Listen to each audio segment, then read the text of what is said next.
Welcome back to the Lanterne Rouge cycling podcast with Benji Naesen. This is the Giro d'Italia Stage 18 and the Vuelta Espana Stage 3 recap, brought to you by our partner Lacole. Lacole produced performance road cycling apparel, and that was shown in the Giro stage, particularly today. We'll talk about the cold descent off the back of the Stelvio when we get into it in the middle of the pod. But if you want to check out any of Lacole's kit, you can see them at www.lacole.cc, lecol.cc, and that's exactly the same caliber of kit that the Bahrain McLaren guys were wearing in the Giro today. If you want to enter as well to get yourself 15% off, the code LRGiro15 at checkout. That's while the Giro is continuing, that code, and then might have a new one afterwards, but we don't know yet. But yeah, LRGiro15 at checkout for 15% off.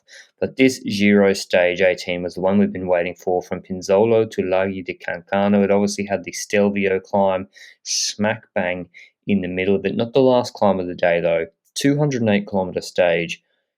Starts off 14.2 Ks, 5.8% out the door, out the neutral zone. Then they had the Castrin climb, 8.6 Ks at 8.9%, 9%. These are all a lot of calories being burned in the first third of this stage. Then a long valley flat section before the Stelvio, 25 Ks at 7.5%. The Cima Coppi climb in this year's Giro, meaning it goes to the highest point in the race, up to 2,750 meters altitude. So proper high altitude climb, long, cold descent with many a hairpin down to Isolacchia Val di Dentro, where there was a second intermediate sprint just before the last climb. So bonus seconds, remember, are available in the Giro at the second intermediate sprint of the day, not sprint points. Then they had the final climb of the day, a hilltop finish, the Torre di Fraele, 9 Ks at 6.8%. A brutal stage, 5,500 meters of climbing. We thought a break was doomed just because the best climbers were going to rise to the top here. But there was some interesting breakaway action, Benji, and we love to see people fighting over different jerseys in the Grand Tours. Yes, the KOM jersey was still up for grabs. We had Guerrero be the leader of that before the stage started, 50 points ahead of Visconti, but Visconti didn't start the stage. He actually had a knee injury for a few days now, and it's surprising how long he held on with that knee injury, but yeah, he couldn't do it anymore, and since he was behind already, I think that's what really made the decision of not letting him start today. So Guerrero was the sole rider at the top of that ranking with about 100 points over anybody else, so that's quite crazy for him. And he missed the initial breakaway. There were the likes of Filippo Ganna, Eddie Hind, but also a Ben O'Connor.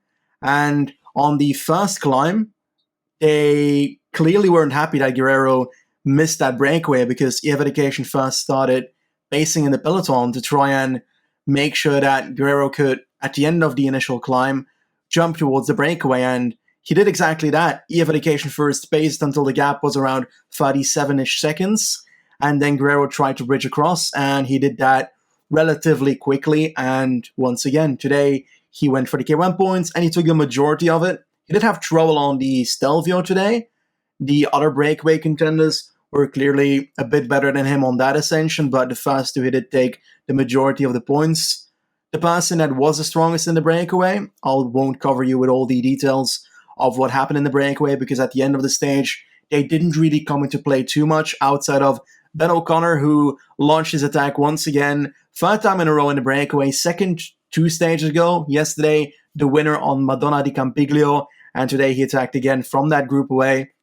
And he kept on pedaling, and he was the sole breakaway rider up front once the GC action started happening on the Passo dello Stelvio. Before I throw it to you, Lanterne, I'll remind everybody of how the GC looked before the stage so that we can kind of go through it and see which places switched after the stage. Before the stage started, Joao Almeida was leader at this Giro, and that was 17 seconds ahead of Wilco Kelderman, the first Sunweb rider. The second Sunweb rider was third on 2 minutes 58, Jai Hindley. Then Tao Gegenhardt on the fourth spot, 2 minutes 59 back. Bill Bilbao won 3 minutes 12, and the rest just kept on going at around 3 minutes and 4 minutes behind there. So the majority of expectations were for us, first of all, Sunweb trying to drop Almeida, Gegenhardt trying to make trouble towards Sunweb, and Fuglsang potentially trying to hit his way back into top 10 after his mechanical and his bad days in the last week. So those were the real differences we expected. And me personally, as a Nibali stan, I was hoping that he'd have the best day of his last 3 years and actually be able to do something here. But if that turned out, well, I'll let you talk about it. So, as Benji said, first order priority for Sunweb was dropping Almeida. So that is why we saw Sunweb pacing hard into the base of the Stelvio. We saw Nico Denz driving it in that valley, keeping the pace high. It was strung out, and they had their whole team in good position. Once again, it was Hamilton lighting it up from the base, setting a very, very hard pace. I haven't seen the numbers yet, but they started shredding the group really, really quickly. It was Skytrain-esque. I know Nibali said that, and I kind of laughed at it the other day. He said it felt like the Skytrain on Piancavallo, but it was the same as the Skytrain, basically. It went from a full peloton to like 10 riders with Hamilton pulling. And yeah, then next moment, I think it might have been someone else. No, sorry, I misplaced one of the Sunweb guys because Hindley didn't pull. It was initially Chad Hager, I think, Benji pulling, and then it was Hamilton pulling. So Hager did a lot of good work for Sunweb, and then Hamilton pulled. By the time he pulled, it was a very, very select group too. But then Ineos, I think, wanted to take up the pace too. So before Almeida was even dropped, I think, they started pacing with Rowan Dennis, and they absolutely shredded this climb. And it might have been another rider before Dennis, I think, for Ineos pacing as well. But the main domestique for them today, and probably the MVP today, was Rowan Dennis, and they destroyed and splintered the whole GC group. We saw Pozzovivo, who was the first man, starting to come off the back a little bit, moving back. And then I saw him, and we had it seemed like 15 Ks left in the climb. This is early in this climb. It's an hour and 10 minute climb. And if you're 5 Ks, 8 Ks in getting dropped, it's bad news for you. And that was what was happening. Pozzovivo went. Then Nibali got shot out the back door, I think maybe at the same time or around the same time as Almeida. But Almeida rides really, really smart for a guy who we still don't think of as like a pure climber, but I think he knows when he's at the limit. He knows he's about to get dropped. He dropped himself, and then he works as a diesel, it seems, just trying to ride out his limit and do the best he can at that limit rather than going over it and then completely blowing up. So that's what Almeida did once again today, and he did a really good job. But yeah, he got dropped very early, and we knew with Ineos and Sunweb working in tandem, it was not looking particularly bright for his GC prospects. But then Fuglsang was dropped, Bilbao was dropped, Conrad, Micah, Pernsteiner, Masnada, everyone's dropped by Dennis' furious pace, setting this just like constant in the saddle grinding pace on the Stelvio before you've really hit altitude yet. And it's just Dennis, Kelderman for Sunweb, and Hindley and Gegenhardt. So obviously on GC, you had Kelderman in front of those two. You had Hindley now with Almeida gone. We're talking in virtual GC now on the road. Kelderman first, and then Hindley and Gegenhardt 2 minutes behind, 2.5 minutes behind him. But then it became quickly apparent. We saw this on Piancavallo. We saw signs of this, I thought, on Etna, but particularly on Piancavallo, that Hindley is a much stronger climber than Wilco Kelderman. And first Kelderman got distanced by Dennis Pace. I think even Gegenhardt was struggling to cover Dennis Wheel with his surges out of some of the hairpins. But then once Kelderman got back the first time, it was the second time he got dropped, and the elastic was snapped. He was gone. And this has been quite controversial on Twitter, Benji. Why don't you run through the rationale or what was going through the Sunweb DS head when they've got Hindley second on GC, 2.5 minutes ahead of behind Kelderman, sitting on Gegenhardt, who's 2 seconds behind him, and Dennis pacing the both of them. What is the rationale for keeping Hindley there versus dropping him back to pull Wilco Kelderman? And this is halfway through the Stelvio, by the way, not just near the top. there's quite a bit of rationale in multiple options here. So you've got Hindley in the wheel of Tao Gegenhardt and Dennis. You've got Wilke Kelderman off the back, and we see that Kelderman kept dropping, but he kept the gap at about 30 to 45 seconds for a bit. As a DS, you've got the decision to make. Are you keeping Hindley in that front group, or are you pulling him back? He's 3 minutes behind in GC to try and help out Kelderman. Now, this is halfway to Stelvio. If you pull Hindley back to Kelderman, he won't magically revive Kelderman. He'll be able to keep him at somewhat of a distance, but if you have Dennis and Gegenhardt coming to the top alone, and Hindley and Kelderman in the second group on about a minute, I guess, a minute and a half then, because I think the difference was around a good 45, 50 seconds, right? Once they cross the top. So you would have the two of Ineos at the front, you would have the two of Sunweb behind.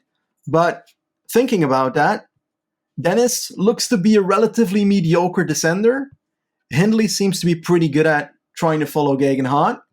So you'd have a basic 1v1 versus those two, because Kelderman was on the same level as Gegenhardt in descending. So I don't think that there would have been much change on that descent. What is important, though, is you've got a bit of a plateau section after the climb, and that's a 5.1 or it was 4.9 kilometer flat section before we start the final ascension of the day, the Torre di Fraile. Now, on that plateau section, having a helper is important, but the thing is, Kelderman is behind at that point.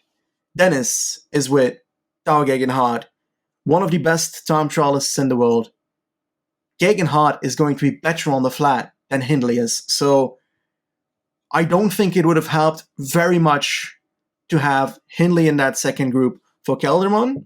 Maybe it would have been able to save some energy for Kelderman, but I don't think that would have brought him much closer than what Kelderman was at when he started the final climb. So having Hindley back would probably not help too much. And additionally, you'd be throwing away any chances for Hindley to have a good GC, because Hindley is one of the two best climbers in this race, and we knew that from Piancavallo, and we definitely saw that today. He was able to follow the front three. So pulling Hindley back to help out Kelderman is totally out of the question for me personally. Now, I want to throw it to you first, but then there's another topic about this cooperation and whether Hindley should have attacked that we got to go to afterwards. Okay, I'll ask you this question. A lot of people on Twitter, Dutch people on Twitter saying, oh, well, if Hindley had gone back, he would have helped Kelderman at least another 30 seconds. At the moment that Kelderman drops halfway on the Stelvio, he's dropping, Dennis is pacing. Dennis pacing, by the way, not Gegenhardt. When Kelderman drops there, what's the over-under on how much time you thought Kelderman would lose today?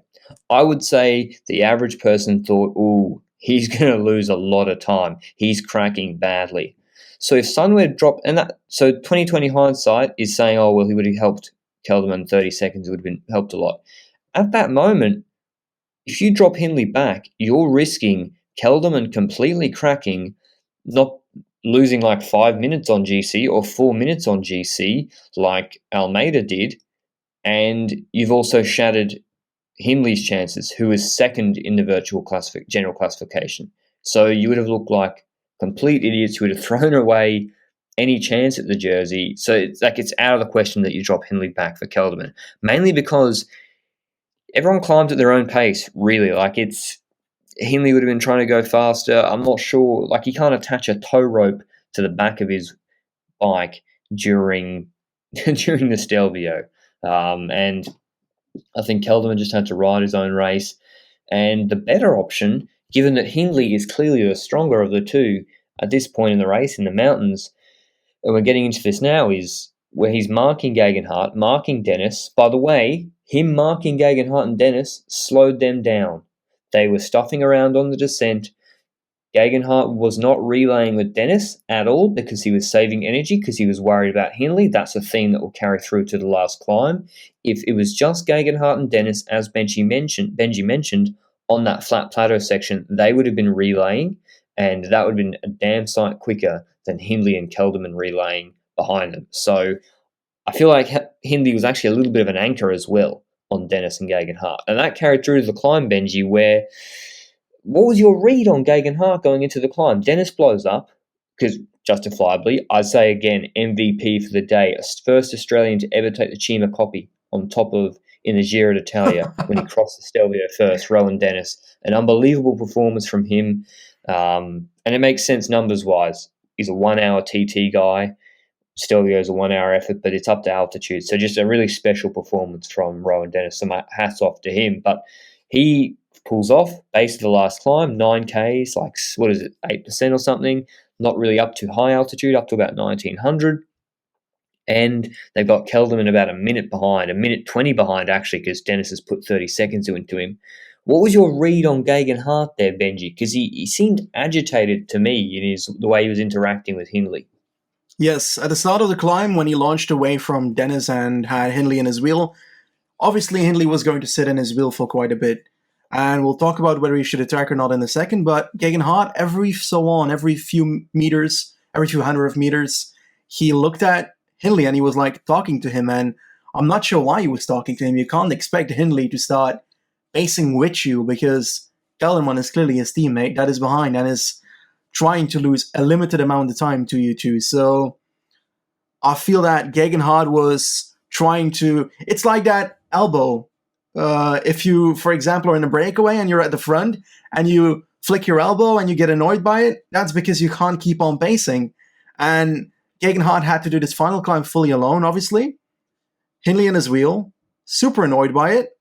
I think that he was slightly tired out, and I think that's the reason that he kept trying to get Hindley on board.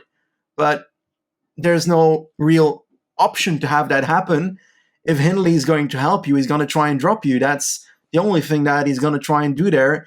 And that's something that I personally think that he should have done. But yeah, we'll talk about that in a second once again.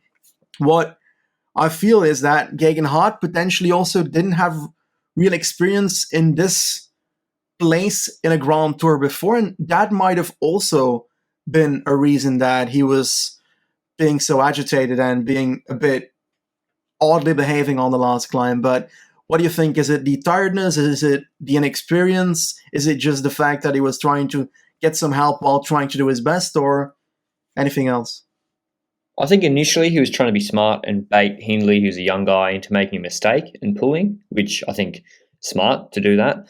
But then the fifth and the sixth time he tried to do it, I was like, it was clear to me that this was actually born out of frustration, and the way his shoulders were moving and the way he particularly looked behind Dennis on Stelvio and the way that he was actually losing time, I thought, to Kelderman for a little bit now. You can't really trust the Italian time gaps with your life. But it was clear that he wasn't extending that gap out to Kelderman. And when you looked back and the camera went back to Kelderman, you saw that he was not going at a big rate of knots. He was struggling, and the team car went up to him just before the final climb and handed him a bidon. They didn't give him a gel, and then they drove off back to Hindley, and he was pissed. He was waving his hand, angry at them about something. I'm not sure why exactly. And he was kind of soft pedaling on the false flat descent parts, and we forgot to mention, Benji, I can't believe we forgot to mention it. Maybe it was because at the top of Stelvio, when everyone was putting on their jackets for the wet descent, the two Sunweb guys couldn't put on their fucking jackets properly. Jai Hindley particularly, he had it over his left arm. He'd already put his heavy-duty gloves on, I think, and he couldn't get the jacket on, and he nearly crashed when he took his hands off the bars trying to put it on. He gets it over his shoulders, and then he couldn't do the zip-up. So the entirety of the descent, Hindley has got this parachute on, he's got his chest exposed, and he's being attacked by Geoghegan Hart and Dennis. But the same thing happened with Kelderman. He couldn't do up his jacket. So maybe that affected the two of them, and they didn't feel as good as they would have on the final climb. Particularly Kelderman didn't feel as good. But regardless, as I said, he wasn't losing much time to Geoghegan Hart. So I was like, okay, Geoghegan Hart's not feeling great. I think Hindley's probably a better climber than him, and Hindley's been sitting in the wheels. So given that Geoghegan Hart put 1 minute and 30 into Hindley on the time trial, Hindley has to gain more than just bonus seconds on Geoghegan Hart. And a lot of people said, "Oh well, he can't attack because that would mean that Gegenhardt put more time into Wilco Kelderman." But do you think that's true, Benji, or like what do you think would have happened if he'd attacked? Purely speculation, of course, but when should he have attacked? Should he have attacked at all? Would it have helped Kelderman or hurt his chances, or do you think he was too tired to attack? I don't think he was too tired to attack, and he had quite a sprint at the end to show that as well. But I think attacking on the Stelvio itself would have been too early. I think that right there you've got Dennis and you've got Gegenhardt. There's a bit of a double situation. If you attack there, then you might have the option of dropping Dennis and having only Gegenhardt with you. And if you do that, you put Dennis out of contention for helping on the flat section at the bottom because Dennis was clearly not the best descender. But thinking about that, obviously that's in hindsight because you can't expect Dennis to be a mediocre descender. I expected him to be a great descender, personally. And he looked to be one of the weaker ones in that front three. So looking back, he could have potentially attacked to drop Dennis from those three if he had the ability to do so, because then I think Kelderman would have had a better option of coming back. But then again, Dennis wouldn't just drop and disappear. He was able to come over the top at a decent he was with them, and if they attacked, he would have probably been able to cross the top in a decent margin of the two. Now, looking at that is something that we're saying in hindsight. I don't think that it's a good idea to attack from those two guys on that climb, because Dennis is probably going to be the one that counters you instead of Gegenhardt and tries to close it down again before Gegenhardt responds. That's the logical way that Ineos trains work, but obviously on high altitude the trains really don't do what they're supposed to, it seems, because the Sunweb train on high altitude had some trouble as well. If we look at the final ascension, should Hindley have attacked there? I believe he should have. We see that Kelderman is on minute 50 at that point at the start of the ascension there. Minute 40, minute 50, somewhere around there. We see that all the rest is basically gone and that Kelderman is being closed down by Bilbao and Fulsang, who are sitting behind him in the group. And firstly, I think that if someone's 1 minute 40 behind, they can lose 2 minutes 30, then I would start thinking about attacking, because you've got the upcoming stages to come, a time trial that's beneficial for Kelderman, but you've also got stage 20 on which the Col Daniello is taken out, and we've got 3 times Sistriere instead, the final ascension that was supposed to be in that stage. So that stage got severely easier, but it's not an easy mountain stage still. It's relatively easy. So if Ineos pulls it out and just really pushes on that ascension, then with the Kelderman of today, they're going to drop Kelderman and he's going to lose more time. But yeah, I feel like Hindley would have had a better option attacking, but when that's a really difficult issue, maybe with like 2k to go, 1.5k to go on the climbing section, because then you don't even need to attack fully. If you see that you attack relatively fully and you see that Gegenhardt doesn't twitch at all, just put yourself in the wheel again. But if you see that he's so agitated, Gegenhardt, on that climb, I see it as a weakness like you do, then you try and drop him. And you can try it once, and if it works, it works. If it doesn't work, then you can sit in his wheel again and do what you did today. But I think that Hindley should have attacked on the last climb, and that's where my real question comes in. Is this a Hindley decision? Is this a DS decision? Because in the interviews after the stage, it's apparently a Hindley decision. Really? Apparently Hindley was supposed to wait on Wilco Kelderman, and he didn't. And Kelderman was also angry at it. Who said that he was supposed to wait? Hindley said in the interview himself that going alone was not the plan, and that he didn't say literally that. I need to find the real quote before I say something stupid. Yeah, so I don't know if that quote meant that he was not supposed to go solo. Not supposed to go solo. I just think that it wasn't their plan that they drew up in the day. I think if he got the call if the DS told him to sit up, he would have, and they obviously didn't. But what they didn't do is remind him of the intermediate sprint, where he lost bonus seconds to Tao Gegenhardt, who just rolled over, and Hindley looked like he forgot about it. and they obviously didn't tell him to attack in the finale. So I can't believe it, honestly. I mean, there's two sides to this, right? There's two ways of looking at it. From Hindley's eyes, from his personal, selfish perspective, if you want to win the fucking Giro, you have to attack, okay? If you want to be, just think about what would Lance do? What would Contador do? What would Froome do? What would Carapaz do? You have to attack. And if you have the best legs, if you see weakness in Gegenhardt, and we saw that from 6Ks to 4Ks to go in the last climb, just test him. One attack, see what happens. Maybe if you don't feel so good during the attack and he closes you easily, fine, sit back on, okay?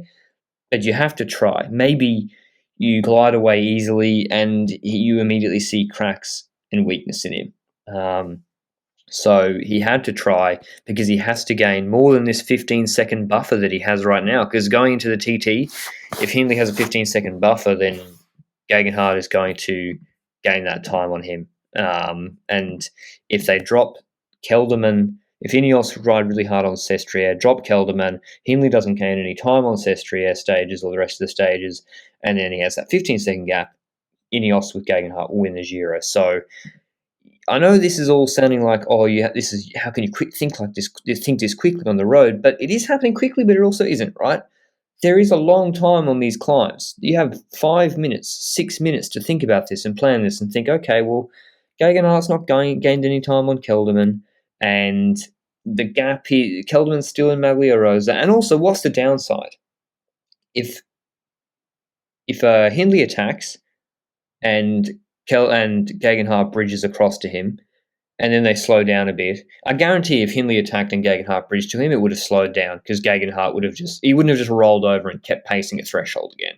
So the notion that if Hindley attacks, it will somehow make the two of Hindley and Gegenhardt go quicker is incorrect. The irregular pace of an attack and stop, as we see when a chase group is trying to catch a breakaway rider, we saw it in Tour of Flanders. One rider, Chantal Vandenbroek, riding at her threshold on her own steadily is a lot quicker than 7 riders attacking and stopping. It would have actually helped Kelderman, I think, as well, Hindley attacking and seeing what Gegenhardt would have done even if he brought it back. And maybe he gets a gap and then he actually gains some more time. But I think they did make a big mistake here, Sunweb. They made a big mistake not ensuring that Hindley tried to gain more time. And there was no real downside to it, in my view, because I saw cracks in Gegenhardt. Now, going to the finale, which I don't think we've explained in full, Gegenhardt paces. Hindley's sitting on him. He's been in the drops. He gets in the drops at 3Ks to go, doesn't attack, sits on Gegenhardt all day, sitting on him. I think Gegenhardt was like 1 second ahead of him on virtual GC because of the bonus intermediate sprint seconds. They get to the finale, and Gegenhardt opens up his sprint with about 250. Hindley's still sitting on him.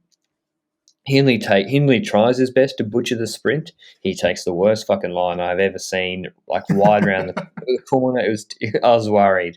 And that's what people were saying. He only barely beat Gegenhardt in the sprint. And then he came around Gegenhardt in the end and won pretty comfortably by just over a bike length. It's like he only just won by that much because he took the worst lines and because Gegenhardt's a way better finisher than him. And just because he only gone by a bike length there, I don't think that means necessarily that he wouldn't have been able to distance Gegenhardt when they've just finished Stelvio, they're halfway through the last climb with 6Ks to go. I think that's a whole different kettle of fish than a sprint at the end. So do you reckon this will come back to bite them, Benji? Come back to bite someone? Because I think it will. I think Ineos should be favourites to win this Giro. I just see there's no way Kelderman's not dropping on Sestriere. Yeah, I've got the same opinion. Sestriere is not a hard climb, but doing it 3 times in a row is still relatively rough. And yeah, indeed. And definitely at the end of a Grand Tour, that certainly doesn't help either. The day before a pretty rough time trial, day after, sorry, obviously. So it's probably going to come back to bite. And we obviously don't know for certain. We can't predict the future so brightly, but at the moment we've got a situation in GC where Kelderman is in the Maglia Rosa. He's got 12 seconds on his teammate Jai Hindley and 15 seconds on Gegenhardt. We know that Gegenhardt's a better time trialist than Hindley from that second ITT where Gegenhardt gained 1 minute 15 on Hindley. The question then is, did he save energy in that time trial, Hindley, or did he go for GC? I would say that he didn't save any energy and went for GC because he was on like 1 minute and 15 seconds. That's an argument that someone posted to me, so I wanted to debunk it on the podcast itself. Then we know that Kelderman's the better GTR of them, but he's got to stick on the wheel. And I think that Jai Hindley today made sure that he didn't gain enough time on Gegenhardt to prevent being passed in the time trial himself. And I think Kelderman, or whoever made the decision that they leave Kelderman behind, obviously that's a good decision. We spoke about it. The fact that he is only 12 seconds or 15 seconds ahead of Gegenhardt is obviously going to be a really hard thing to hold. And I think he can lose up to maybe 45 seconds on Sestier to become a troublesome. I think he can try and take back 30 seconds on Gegenhardt on a very good day in that time trial, but it's still going to be a pretty rough and difficult one to do. So he's not a lost Kelderman. He's not a horrendous climber. We know that. Today was the Queen stage, so he has to lose still a proper margin for Gegenhardt to come into that Maglia Rossa after stage 21. But I do believe that Kelderman's going to crack on stage 20, and if he does, then they're going to regret decisions they made today, potentially in hindsight. But if we can see it during the stage, then a DS should be able to see it as well. And like you said, the decisions by a DS can obviously be measured by the fact that they forget about an intermediate sprint that gives seconds. And that's what really bugged me today. That's not even the big decisions. Just that tiny detail shows that they're not having everything under control, and that just sucks. And it's clear that Kelderman is not feeling so well after today's stage because, like I mentioned a bit earlier, after the stage, he blatantly said Jai Hindley should have waited. And during the stage, he was throwing a hand at the car of Sunweb when the car went to actually provision bottles and so forth to Hindley. So he clearly wasn't happy about the situation. Yeah, I agree. It makes no sense. We spoke about this. No, but we spoke about this yesterday on the preview of today's stage. We said exactly what would happen today. We were like, Ineos going to attack. Kelderman probably dropped, and I'm pretty sure. Did we pick Hindley for the stage? Oh. You picked Hindley. I picked Gegenhardt. Yeah, exactly. So we were like, this is what's going to happen. So how does Sunweb, how do you, if it's obvious to us and I'm sitting in Australia watching at 2 a.m. and I'm not even with the riders, how is Sunweb not before the stage sitting down in the war room saying, hey guys, this is the plan of action. If X scenario happens, this is how we're going to play it. If Y scenario happens, this is what's going to happen. Just like on stage 3 with Etna, the minute Thomas dropped, they kept Gegenhardt. They didn't drop Gegenhardt back in Ineos. They went to plan B straight away on the road. So I don't know how this was a surprise to anybody. This should have been the plan. I've spoken about it already. And can I say as well, why the fuck are people making decisions whilst also driving a vehicle? Like, is this the only sport in the world where people are watching on a 8-inch television without their computer, without Twitter, without being able to watch multiple angles and replay, and they're watching and trying to make decisions that it makes no fucking sense to me? And in any other sport, like, it's ludicrus. You look at NBA, they got like six guys sitting behind the coach, people running numbers and etc. All cricket and even NRL, they got guys who are sitting up in the stands. Like, is there some cycling reason, Benji, that I don't understand, that there's a reason why that's the case?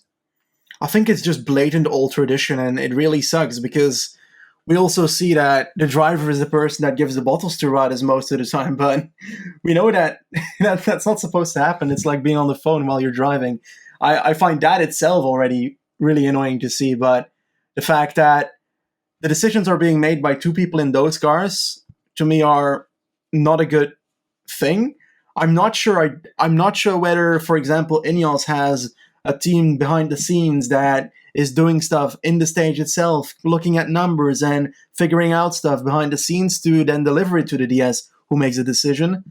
But that would be a better thing. Like in Formula 1, you've got those HQs by the teams. Something like that in cycling. And you might have Imagine, a pretty cool thing.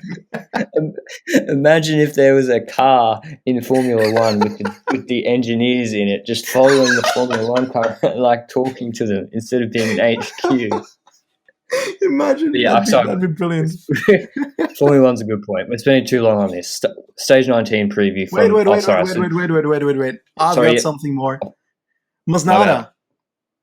Oh my god. What happened there? Like, It should be Almeida cut. dropped, It should be and cut.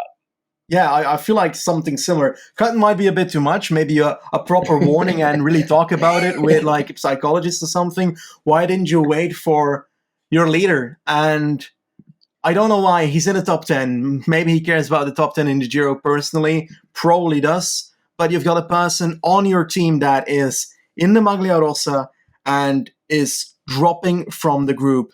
And it takes the man 4 minutes to go back to the back of the group. Is that and then how long drop it took? That's literally how long it took, because Almeida was dropping earlier on. He dropped a bit, came back, dropped a bit, came back, and then he fully dropped. And not at a single point during that did Masnada look behind him and go back in that group. He was sitting next to Nibali in the group, and he was looking forward. And it took until the gap to Almeida was a solid 50 meters before Masnada decided, let me pull down to Almeida. But additionally, he didn't just go to Almeida and help him out. What he did was he waited, and in the middle of the elite group and Almeida, he started pacing with someone else from another team while dropping. And it took another good 40 seconds before he was at Almeida's position to help out Almeida. And then 2 minutes later, we see that group, and Almeida's pacing ahead of Masnada. Like, I don't get it. Why are you not helping your leader? I don't get it. Masnada today was a complete disgrace. The way he rode just rode so selfishly. He didn't ride for Almeida at all, who is wearing the Maglia Rosa. And I know that he probably thinks, oh, well, I'm in top 10 or whatever, but that's kind of been what the team was saying to him. And this is what I thought happened. He goes back. I don't think he's pulling maximum, because if he's pulling maximum, how does he finish with the Almeida group at the end? So he's not blown himself up on the last climb. He's not blown himself up on Stelvio pulling. He's not blown himself up in the plateau, in the valley, where the draft would have really helped Almeida before the last climb. So he's held something back, for starters. Not just that, I'm not just making that up either, because Almeida was pacing half the time. So after the Stelvio, where Masnada gave a little bit of assistance pacing, and then we saw them arguing and Masnada throwing his hand up at Almeida, who presumably said, hey, what the fuck are you doing? Then he went to the back of that group, and it was Almeida pacing himself for like an hour and 20 minutes, not getting any help from Micah or Novak or Pernsteiner. So Almeida just chased the whole way on his own, no help from Masnada, and this is what I thought happened. I thought Masnada had a tantrum. He's gone off the back of the Almeida group, and it looked to me like he just rode about 3 to 4 meters behind that Almeida group on his own all the way to the finish, and that's borne out by what happened. That he was like that on Stelvio, he was like that in the base of the last climb, and at the finish he was 3 to 4 seconds behind them. So he rode completely for his own race and not for in support of Almeida at all. And if I was Quickstep, I would probably. I mean, I'm a bit of a lunatic, so I just cut him straight up. So, or I'm not even sure you can do that legally, but you know what I mean. I would look down at this really, really seriously, because he's going to have to be riding for Remco or Almeida next year. He ain't going to be riding for his own ambitions, and he's out of contract after next year. So, yeah, I mean, am I being a bit... let us know in the comments if I'm being a bit too harsh. I already know Benji's view. Benji doesn't think I'm being too harsh. The big ride of the day as well was Pello Bilbao, who got dropped, rode his own pace on the Stelvio. Very smart, by the way. That's how to ride the Stelvio if you're not in the front elite group. Ride your own pace early and drop yourself early if you're not feeling good or not feeling as fast as these top guys. And then obviously the Lacole jacket on the descent kept him in tip-top condition, kept him warm, because he rode the last climb the fastest of anybody, I think. He dropped full sang off the wheel. They went past Kelderman. So all the people, by the way, saying, why didn't Hindley go back and help Kelderman? Kelderman had people to pace him. He had Bilbao and Full saying they went past him and he couldn't hold their wheel. Bilbao put another 90 seconds into him. So, yeah, Bilbao only finished 46 seconds behind Hindley and Gegenhardt. Massive ride from him. He moves up to 4th on GC. So can't wait for stage 20 to Sestriere. I know we've gone on a long time at this stage. And also Fulsang. He's gone from 12th to 6th, moving up to 3:59 back. So a big ride from him today. But yeah, Conrad and Mike are not looking too good in 7th and 10th. But stage 19 is a transitional stage tomorrow, 258 Ks.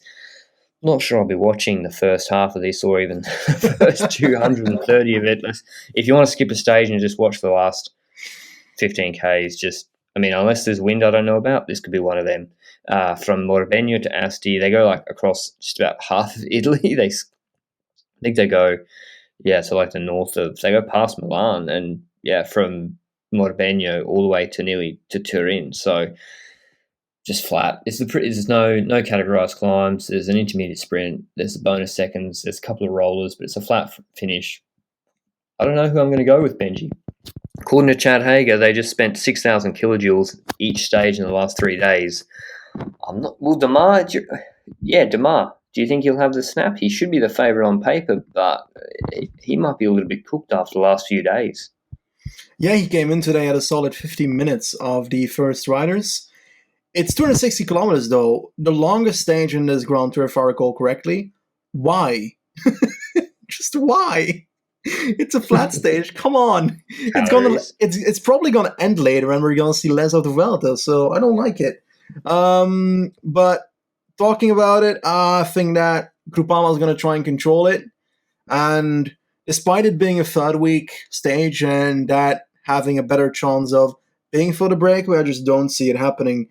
Like, I don't know, 260 kilometers is such a long stage to control, though. So, oh my goodness, even I'll fall asleep. I've never fallen asleep properly in a stage ever, but this one could actually do it.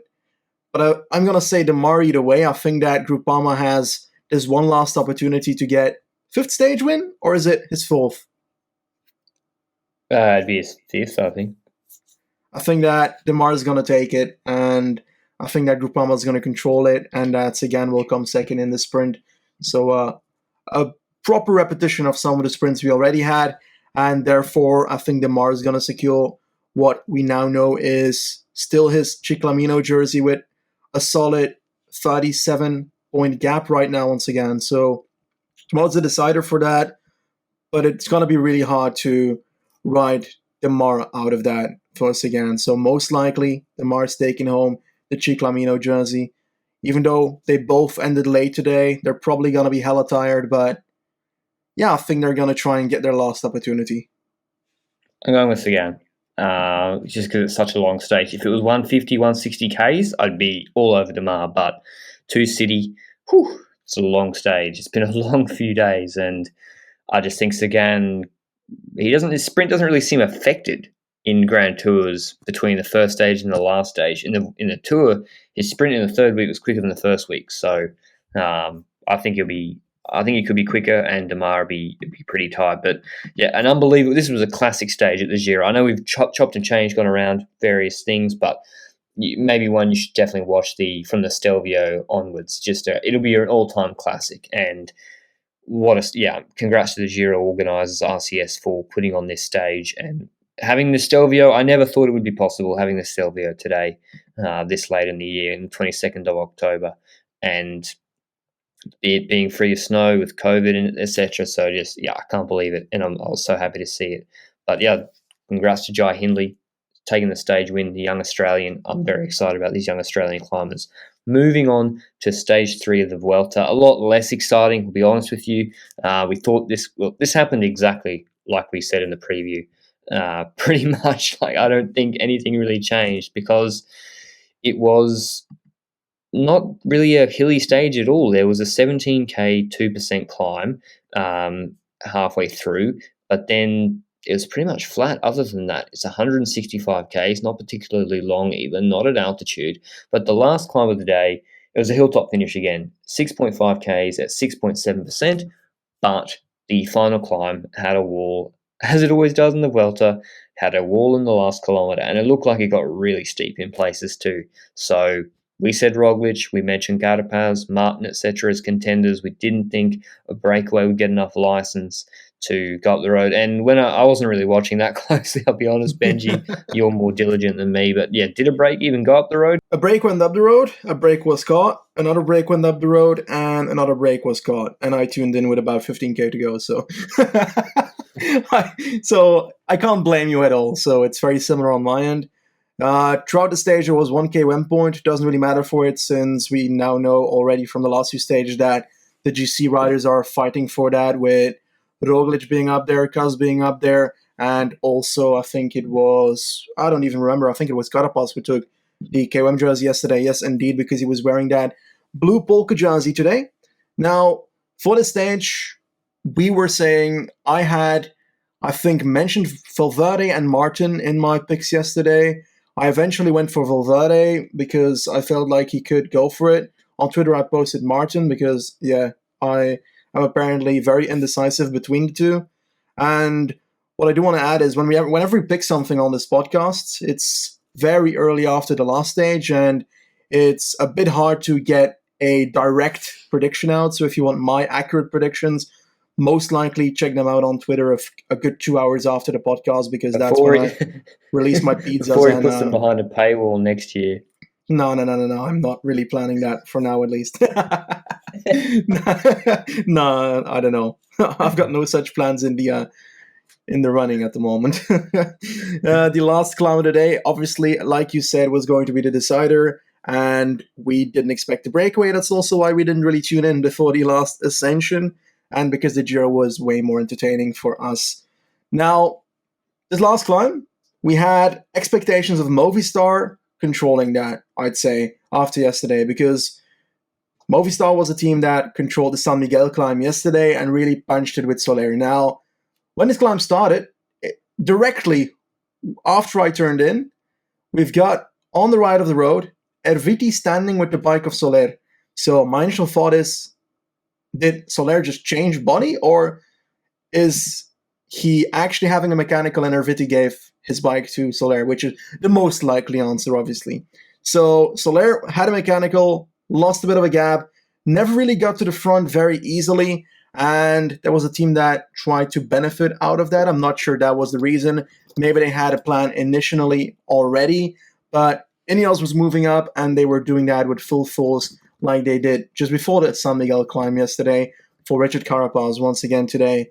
And another team that we don't see working as much on the climbs itself is Jumbo. They keep on pacing in the peloton with one or two riders throughout the stage to try and control the tempo and make sure it's a GC stage.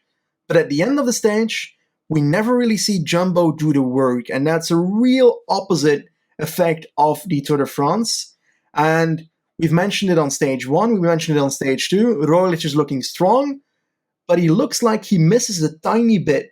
And once again today, I think we can add on to that once we go on to the final of today's stage. Ineos went to the front and started hammering it. And at that moment, at the back, one of the GC guys that is up there hasn't lost too much time yet. And that is Esteban Chaves, had also a mechanical. And we saw a teammate that is a slight bit larger than him give him the bike. And yeah, Esteban Chaves had to not use the saddle then because the bike was a bit too large for him. He was able to sit on the saddle, but it wasn't really comfortable from what I could see. But today, Esteban Chaves did lose quite a margin and ended on 1 minute and 6 seconds, but made a relative comeback since he passed so many people on his way back, basically half the peloton. Now, one of the Ineos riders that was at the front...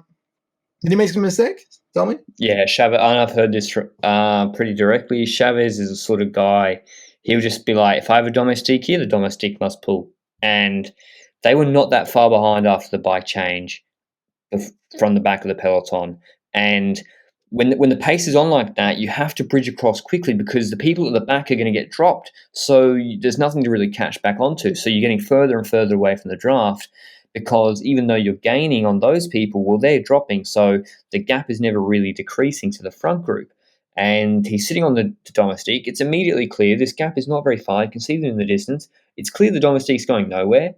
And he just had to, at that moment, be like, this is unfortunate, but to save time, it's going to cost me a chance at the stage win or a good position. I have to just sprint across this gap and go the maximum right now. Instead, he sits on the domestique, gap expands, and then he eventually has to pull once his domestique pulls off. So he done in the Vuelta of Burgos. He had the team working when it didn't make any sense at all. So yeah, I'm not going to give him actually too much credit today, Esteban Chavez. But yeah, Yes, Froome time. About Froome, the thing is that we've seen some headlines after the last few days. Oh, Froome loses 30 minutes after second stage, and we saw another title that said, I think it was the BBC that said something along the lines of, oh my god, Ineos leaves Froome for dead in the first stage of La Vuelta, but he's obviously not Ineos' leader, and he was hinting towards it before the first stage even. We saw it on the first stage, we saw it on the second stage, that it clearly was not going to happen. He was already 30 minutes behind this morning, but these headlines are still stupid. But I'm proud of him today, genuinely. I feel like he really delivered a good job for his leader today. He went to the front of the peloton, he started hammering it on one certain section, I think between 8 and 5 kilometers on the climb today. It's not the steepest section of the climb yet, but at least he's doing something for his team. We've got the likes of Dumoulin, who after yesterday's stage literally said in the interview that he's unsure about continuing the Vuelta because he's not sure he can do much for the team. That's BS. Like, he can hold on longer than Froome on stage 1 and 2. He can help out Jumbo in some way. I totally disagree, and he's a super honest person, Dumoulin, in interviews, but sometimes he sounds a bit, he sounds like he's not having so much confidence in himself, and he needs more confidence. I think his wife is a psychologist, and they've been working on that quite a bit as well, but still, I would expect more, and definitely from a person that won a Grand Tour in the past. Have some damn confidence. You were not bad at the Tour de France per se. You were not at the level of the best people, but on this Vuelta, you can do something. And I've got the same thing with Pino. Pino didn't start today's stage. He just left the Vuelta, and I've got no real clue why he didn't crash. So it must have been that he did have a weak form and didn't really want it to play out like that and didn't really want to shame it. Sorry, what?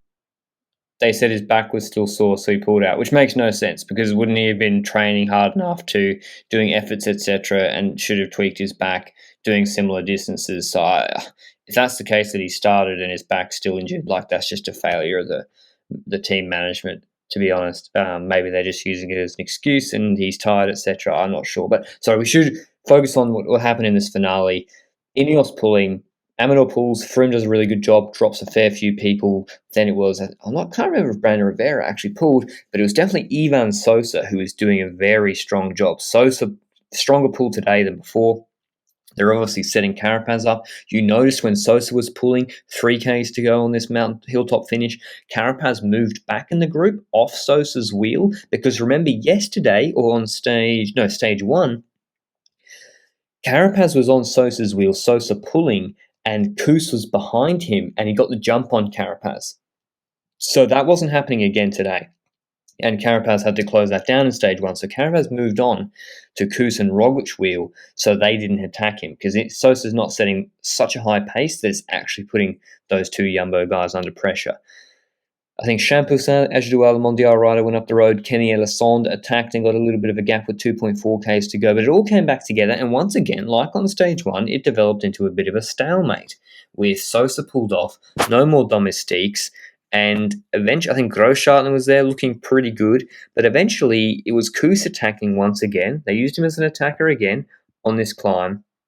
But he didn't really go full. At no stage, it seemed to be like testing attacks to me. I don't think he was really going full. And eventually, they were sort of got to about 600 meters to go. They're all fanned out 7 across the road, and no one. Roglic hasn't attacked at all. I thought there was again a couple of moments where Roglic could have done his signature attack from 500 to go, or maybe when the first Kuss attacks don't work, Now, I want to make clear, when I said in the preview they should free Koos, use him to attack, I more mean in the pure mountain stages, like Angleru, where he should attack from like a third of the way into the climb, where he's actually at his best in a pure climbing scenario like that. I think Koos isn't as good, and we've never really seen in his career an ability to attack, I think, from 800 or a K to go and beat the likes of Carapaz, etc. So I think it would have been better for him to just set a moderate pace that's not tiring him, like he did exactly the same on stage 1 and set up the Roglic counter. He didn't do that. Eventually, Vlasov was back today in looking in good form. He attacked, and he actually, I think, got pissed off that he got brought back by the GC guys because he's not a threat on GC. He's like, oh, he's 5 minutes behind. They brought him back because it was so close to the line. Carapaz is bringing moves back. Roglic is marking Carapaz. And eventually, with 220 to go, Dan Martin, the man you gave 3 bisons, Benji, he attacked, and it's tough to say. He definitely way quicker than Carapaz, better than Carapaz. Roglic just seemed to be more concerned about marking Carapaz and not actually fully sprinting for the line. He didn't get in the drops like he normally does. He didn't look like he was going maximum either. Maybe I'm not seeing it, but yeah, Dan Martin wins the stage ahead of Roglic second, who was ahead of Carapaz third. They're all on the same time. A lovely stage win from Dan Martin, who I think we said in the preview podcast would be taking a stage out. He's certainly in my Velo Games team. He gets the bonus seconds. Roglic takes more bonus seconds ahead of Carapaz. I feel like Roglic was more concerned about taking some bonus seconds ahead of Carapaz today, to be honest. Woutpool's fourth, 4 seconds behind those 3. Vlasov fifth, 7 seconds behind. Mas sixth, 9 seconds behind. Grosschartner, Koos, Carthy, 12 back, and Champoussin, a lovely performance from him with that attack late, 10th. And Soler lost 45 seconds today, Benji. I think that is a problem for Movistar because he's not really going to be able to be second fiddle. He's already 2 minutes back on stage 3, so that's a shame for him. Dumoulin lost 11 minutes today, 12 minutes. So if he's going to do that, he may as well not start tomorrow. That's pointless, him being here. Froome is doing a job. I was really impressed by Froome today. Froome's still better than like 50% of the people in the peloton, at least on a climb like this. He's dropping a lot of people. So he's doing a job. I'm really, impressed by Froome. And, hats off to him. GC, Roglic, 5 seconds out of Martin. Carapaz still third. 13 seconds behind Roglic. Mas, Carthy, Koos, Grosschartner move up because Esteban Chavez, the big loser for today, moving from 4th to 8th because of that mechanical, now 90 seconds behind Primoz Roglic. Do you think, Benji, it was just Martin was the strongest today? What did you see from Roglic? Because this was a stage I thought he was made in a factory for him to win. That's a perfect metaphor, but I think Roglic in the Tour de France would win this stage. At least the form of the Tour de France. I don't think Roglic is at the form of his Tour de France. We've seen him deliver it on the descent on stage 1, basically because it felt to me that he reconned the finish better than other people and has that solid punch, and didn't do it on the climb, did it on the descent just after the top. So in stage 1, he did it on that descent, and that showed me that he didn't have it for the climb itself, and he kept himself at the back on the climb itself. But considering it's one stage, it was too little to look into. On the stage yesterday, with the attacks at the top, he was on a few meters at the top. You said that it's too little to look into, but that's 2 occasions already. And today he's leaving a stage that is factory made for him, just out of the question. But we also got to credit Dan Martin here, because it's not because Roglic is out of form that Martin is winning this. It's because Martin is looking really good, and Roglic isn't really out of form. He's just that tiny bit less than he should be for me. And I think that's going to cost him on the larger climbs. Yeah? I want to make clear, I don't think Roglic got to the last 100 meters and he's like, oh, I'll just give the win to Dan Martin. No. I think once it got to the last 150, Dan Martin's kick was too strong. This is a guy that's won Liège, Bastogne Liège, and he definitely comes podium flesh probably 5 times. I haven't checked his Palmares exactly. He's a really, really good puncher down Martin, and he looks to be in good form with this Vuelta. And I think the way Roglic rode this last 400, 500 meant that Martin was kind of fresh, full punch last 200, and it's just impossible to come around him. And he took a nice inside line, and Roglic couldn't really gain on him, and he had to come around Carapaz too. Whereas I like Roglic when he counters in like the last 500 or 600. No one can hold that. We saw that in Dauphiné, Tour de l'Ain. Maybe, and you may be right, Benji. Maybe he doesn't have that punch right now. But we're being hypercritical. Let's be honest. He's in red 3 days in a row. He's come second. So we're just nitpicking because we've got to talk about something. But hats off to Dan Martin. And interesting, Mark's losing time, Vlasov looking good. Going into tomorrow's stage, it's not going to be any more GC action. It's for the sprint men. It's to Elleja de los Caballeros, 191 Ks, no categorized climbs for the sprinters, 1 intermediate sprint, pretty close to the line actually, 23 Ks from the line. And I'm sticking with my preview pick, which was Sam Bennett. I think I also said Sam Bennett, and I think it's hard to counter that, really. I don't really have a name that I'd say would fit better on that stage. We can always be surprised by Bennett's form because we don't know what his current form is compared to his previous races at the Tour de France. So that's where my doubt lies. But I still think that Bennett's going to be... Or should I go patriotic? I want to say Philipsen, but I'm going to give Bennett to you, and I'll say Philipsen in a somewhat biased pick for this stage, because why not? It's one of the only stages that he probably has a chance, because this Grand Tour doesn't have too much when it comes to proper flat stages. Philipsen can get over a small hill, but he can't get over a proper hill, so he's got to have it in these stages, I think, in this Vuelta, because, we don't have too many. Okay. Anyway, I think that's roughly it for the Vuelta, right? Oh. We don't normally give betting advice, but on that point about Philipsen, if there's a head-to-head market between Ackermann and Philipsen, and they're both €2 each odds, I'm taking Philipsen every time. This is not financial advice, by the way. I just want to put that in for legal reasons. Disclaimers, Benji.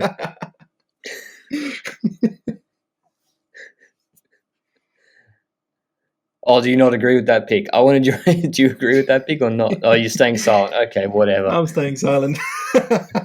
I agree with your pick, though. Because, if I say Philipsen for the stage, then I have to agree with the pick as well, because he's got to beat Ackermann to do it. Martinez GC pick.